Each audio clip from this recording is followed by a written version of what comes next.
राधे गोविंद। रविवार की व्रत कथा। एक बुढ़िया थी। उसके जीवन में नियम था कि प्रतिदिन रविवार के दिन वो सुबह जल्दी उठती और घर में गोबर से लीप कर शुद्ध करती। इसके बाद वो भोजन तैयार करती और भगवान को भोग लगाकर स्वयं भोजन ग्रहण किया करती थी। यह परिक्रमा लंबे समय तक चली ही जा रही थी। ऐसा करने से उनका घर सभी धन धान से निपुण था। यह बुढ़िया अपने घर में शुद्ध करने के लिए पड़ोसी के यहाँ रहने वाली एक अन्य बुढ़िया की गाय का गोबर लाया करती थी। जिस घर से वो बुढ़िया गोबर लाती थी, वो विचार करने लगी कि यह मेरे गाय का गोबर क्यों लेकर जाती है, इसलिए वो अपने गाय के घर पर ही बांधने लगती है। बुढ़िया गोबर ना मिलने से रविवार के दिन अपने घर में गोबर से लीप कर शुद्ध नहीं कर सकती।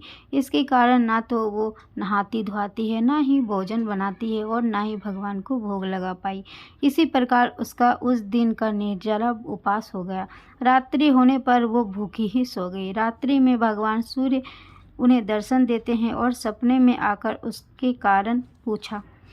तब उस बूढ़ी अम्मा ने कहा कि प्रभु, ये कारण है। तब भगवान ने कहा कि माता, तुम्हें कोई भी चिंता करने की जरूरत नहीं है। ये लो, अन्नपूर्णा गाय देता हूँ। भगवान ने उस वरदान में गाय दिया, धन दिया और पुत्र दिया और मोक्ष के वरदान देकर वो वहाँ से अंतर्धान हो गए। बुढ़िया की आंख खुलते ही उसने आंगन में बहुत ही सुंदर गाय बछड़े को पाया। वो बुढ़िया बहुत प्रसन्न हो गई। तब उसके पड़ोसी ने गाय घर से बाहर गाय बछड़े बंधे देखे तो बहुत ही हिंसा करने लगी और जलन करने लगी। साथ ही देखा कि गाय ने सोने की गोबर दिया। उसने वो गोबर अपने गाय के गोबर से बदल दिया। रोजाना ऐसे ही चलता रहा। बुढ़िया को इसकी खबर न थी। भगवान ने देखा कि चालाक पड़ोसी बुढ़िया को ठग रही है, तो उन्होंने जोर से आंधी चला दी, जिसकी वजह से बुढ़िया ने गाय को अपने घर के अंदर बांधना शुरू किया। सुबह होते ही उसने गाय के सोने की गोबर को देखा तो उसे आश्चर्य की सीमा न रही। अब वो गाय को भीतर ही बांधने लगी।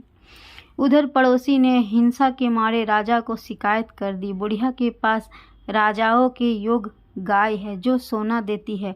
राजा ने यह सुना, अपने दूतों को गाय मंगवाने भेजा।